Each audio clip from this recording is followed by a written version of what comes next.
இன்னைக்கு சில சபைகள்ல ஜனங்கள் என்ன செய்வாங்க அப்படின்னா அங்க போய் ஆராதிச்சுட்டு வருவாங்க, சரியா?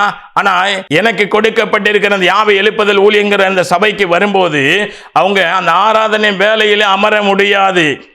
ஆராதனை வேலையில அமர முடியாது. அபிஷேக வேலையில் நடத்துகிற வேலையில என்ன அப்படின்னா அங்க ஆராதனை வேலை செய்தி வேலையிலையுமே அமர முடியாது. அந்த அசுத்தாவிகள் அலரும்.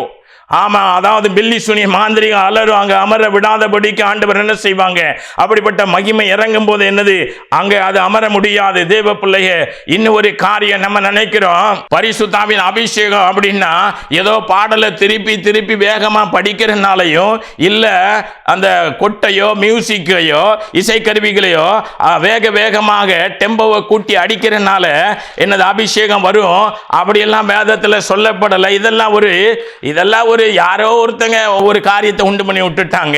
அதனால வேகமா பாட்டு திருப்ப திருப்ப படிக்கிறதுனாலையும் இன்னும் ஒண்ணு இசைக்கருவியை வேகமா வாசிக்க வைக்கிறதுனாலையும் அடிச்சு நொறுக்கு தூள் கலப்புன்னு சொல்றதுனாலையும் இங்க பரிசுத்தாவின் அபிஷேகம் வரும்னா வேதம் சொல்லல.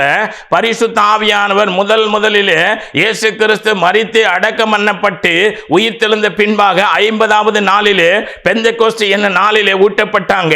அப்பொழுது அவர்கள் என்ன செய்யல அப்படின்னா அங்க கொட்டு வேகமாக அடிக்கவில்லை, இல்ல வேகமாக பாடல் பாடி என்ன செய்யல, அவங்க அங்க காணப்படல. இசைக்கருவி வேகமாக இசைக்கல, பாட்டை திரும்ப திரும்ப பாடல, மாறாக வசனத்தை கவனிப்போம். ஆமா, அப்போஸ்தலர் நடபடிகள் 2வது அதிகாரம் 1வது வசனத்திலே பெந்தெகோஸ்து என்ன நாள் வந்தபோது அவர்கள் எல்லாரும் ஒருமனப்பட்டு ஓரிடத்திலே வந்திருந்தார்கள். அதே போல அப்போஸ்தலர் நடபடிகள் 1:14 இப்படி சொல்லுகிறது, அவர்கள் எல்லாரும் ஸ்திரீகளோடு இயேசுவின் தாயாகிய மரியாளோடு அவருடைய சகோதரரோடு கூட ஒருமனப்பட்ட ஜபத்திலும் வேண்டுதலிலும் தரித்திருந்தார்கள். எதில தரித்திருந்தார்கள்? ஜபத்திலும் வேண்டுதலிலும் தரித்திருந்தார்கள். பெந்தெகோஸ்தே நாளில் அவர்கள் ஒருமனப்பட்டு ஒரு இடத்தில் வந்திருந்தார்கள். எப்படி? ஜபத்திலும் வேண்டுதலிலும்.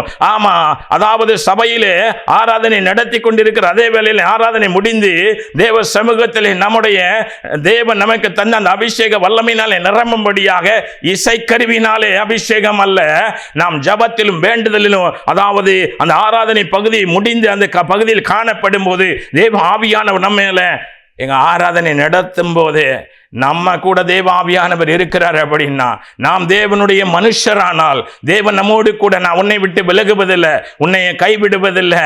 நான் அதாவது தேவ பிள்ளையே ஆண்டவர் இன்னைக்கு தேவ பிள்ளைகளோடு இருப்பாங்க அப்படின்னா ஆராதனை நடத்துகிற வேலையில ஆவியானவர் நிச்சயமாக மாமிசத்தில் ஆராதனை நடத்தி போனா நம்ம என்ன செய்வோம் அப்படின்னா மாமிசத்தில் நடத்துவோம். பிலிப்பியர் 3 சொல்லுகிறது, நம் மாமிசத்தில் அல்ல ஆவியில் ஆராதனை செய்கிறவர்களாக நம் தேவனை ஆண்டவரே பிதாவே இந்த ஆராதனை நம்முடைய குமாரனாகிய கிறிஸ்து மூலமாக பரிசுத்த ஆவியானவர் அனுப்பி நீர் இங்கே ஆண்டவரே அற்புத அடையாளங்கள், கட்டுகளை அவிழ்க்கும்படியாக, ஜனங்கள் சுஸ்தமாகும்படியாக, பாவத்திலிருந்து விடுதலை, வெள்ளி சுனி மாந்திரிகத்திலிருந்து விடுதலை, வியாதியிலிருந்து விடுதலை.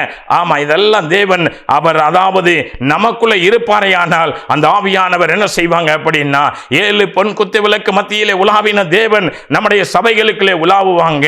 அங்கே என்ன செய்யப்படும் அப்படின்னா பாவத்திலிருந்து விடுதலை உண்டாகும், பிசாசு பில்லி சுனி மாந்திரிகத்திலிருந்து விடுதலை உண்டாகும், வியாதியிலிருந்து விடுதலை உண்டாகும். தேவ பிள்ளையே, சமீப நாட்களிலே கூட இளம் வயது திருமணம் முடிந்த ஒரு பிள்ளைகள் என்னிடத்திலே கடந்து வந்தார்கள். அவர் மருத்துவமனையில சேர்ந்து ஏறக்குறைய எத்தனையோ நாள் அங்க இருக்கிறாரு. பல மருத்துவ பரிசோதனை செய்தும் ஒரு பகுதியிலையும் வியாதி கிடையாது. ஏசி ஓடிக்கொண்டு இருக்குமா, விடிய காலத்தில் ஒரு 3 மணி அந்த மாதிரி நேரத்தில் என்ன செய்யும் அப்படின்னா வெக்க ஒரு கொடிய பகுதி, இன்னொரு பகுதியில் ஒரு பயம், குளிர் எல்லாம் சேர்ந்து வாட்டி வதக்கி அவரை என்ன செய்ய முடியல, அவரால் ஒன்றுமே செய்ய முடியலை, எங்கேயும் போக முடியலை. இளம் தம்பதிகள், ஆமாம், என்ன ஒரு 25 வயது அவ்வளவுதான் இருக்கணும். அப்படிப்பட்ட ஒரு பகுதியில் காணப்பட்டாங்க. மருத்துவமனையில் அட்மிட் ஆகி அங்கே தான் இருக்கிறாங்க. அவங்களால எங்கேயும் போக முடியாம இருக்கிறாங்க. அவருடைய நண்பர் மருத்துவர், அதாவது ஜிஹெச்ல, அவர்கிட்ட என்னது எல்லாம் பண்ணி எல்லாமே நார்மல், அங்கேயும் பார்த்தாச்சு இங்கேயும் பார்த்தாச்சு எல்லாம் நார்மல். ஆனா தனக்கு என்ன செய்யப்படலை, பலவீனம் ஒன்றும் போகல. ஒரு தம்பி அந்த சகோதரனை அவனுடைய மனைவியை என்ன செய்தாங்க, கூட்டிட்டு வந்தாங்க, வந்து அமர்ந்தாங்க. அவ்வளவுதான். பார்க்கிற வேலையிலே அங்க என்னது, அதாவது போராட்டங்கள் இருக்கிறத அறிந்த போது அவர்களுக்கு ஜெபித்து தேவன் என்ன செய்தாங்க, அந்த விடுதலையை கொடுத்தாங்க. அப்ப எடுத்த ஓட்டம் தான் அது. சொன்னாங்க எல்லாம் சரியாயிட்டு நான் வருவேன், சபைக்கு வந்துடுவேன் அப்படின்னு. அந்த சுகமானதோடு எடுத்த ஓட்டம் தான் சபை பக்கத்திலே வரல, அவ்வளவுதான். ஆமா, ஏதோ ஒரு அற்புதத்திற்காக. அது மாத்திரமல்ல, இன்னும் ஒரு பகுதியில் இதே போல ஒரு இளம், அதாவது தம்பதி, அவங்க என்ன செய்தாங்க அப்படின்னா, ஹனிமூன் போய் இருக்கிற வேலையில என்ன உண்டானது அப்படின்னா, சத்துருடைய கிரியை அந்த பிள்ளைகள் மேல தாக்கப்பட்டுட்டு ஏறக்குறைய ஒரு 14 நாட்கள் என்ன அப்படின்னா, இதே போல அநேக பரிசோதனைகள் செய்து அதுல எந்த பகுதியிலையுமே பலவீனம் இல்லை. அந்த பெரிய மருத்துவமனை, அந்த மருத்துவமனையில் உள்ள பெரிய மருத்துவர் அவரும் பார்த்துட்டு ஒண்ணுமே இல்லை, எல்லாம் நல்லா இருக்குது. அந்த பொண்ணும் மருத்துவ ஃபீல்டில் படிக்கிற பொண்ணு, அவங்களுடைய தாய் தகப்பன் ஓரளவுக்கு படித்தவர்கள். தன் பிள்ளை தூங்கி திடீரென்று பதறி, என்னது திருமணம் முடிந்த பொண்ணு எழுந்திருக்கிறதை பார்க்கும்போது தாய் தகப்பனுடைய மனம் பதறினது.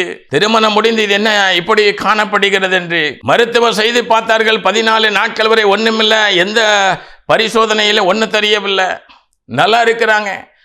ஆனா என்ன அப்படின்னா, பலவீனம், வெளியில போக முடியாத ஒரு பகுதி. என்ன செய்தாங்க அப்படின்னா, ஜெபிக்க கொண்டு வந்தாங்க.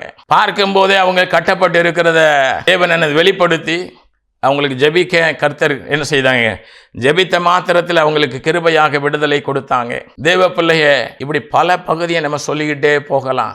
சில பேர் சொல்லுவாங்க, இந்த பிரபலமான சபையில சண்டே கிளாஸ் எடுக்கிறேன் அப்படின்பாங்க.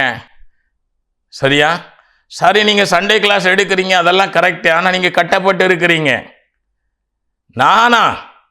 நீங்க தான் கட்டப்பட்டு இருக்கிறீங்க. சும்மா வாயால இந்த ஒவ்வொருத்தரும் சொல்லுவான் பாத்தீங்களா, வந்தாலே உங்களுக்கு போராட்டம், நீங்க கட்டப்பட்டு இருக்கிறீங்க அப்படின்னு சொல்றத. இப்போ உங்களுக்குள்ள போராட்டம், கட்டப்பட்டு இருக்கிற நிலைமை இருக்கு. முழங்கால் போடும்போது, நான் ஜெபிக்கும் போது நீங்க கட்டப்பட்டு இருக்கிறீங்களா இல்லையான்னு உங்களாலே பார்க்க முடியும். உங்களுக்குள்ள இருந்து வெளியேறுகிற அந்த அசுத்தாவிகளை பார்க்கும்போது. சும்மா வாயில வந்தது கட்டப்பட்டிருக்கிறீங்க, உங்களுக்கு போராட்டம் அப்படி அல்ல. கையை வைக்க ஆட ஆரம்பித்தார்கள். நான் சொன்னேன், இது வீடா இருக்கு, நீங்க சபைக்கு வாங்க, நான் அங்க வைத்து என்ன செய்யறேன், ஜெபிக்கிறேன். இப்படி சில சண்டே கிளாஸ் ஊழியம் எடுக்கிற பிள்ளைகளையே சில பேரை நான் பார்த்திருக்கிறேன். ஒருத்தர் இல்ல, சில பேரை அப்படிங்கிறேன். சரியா?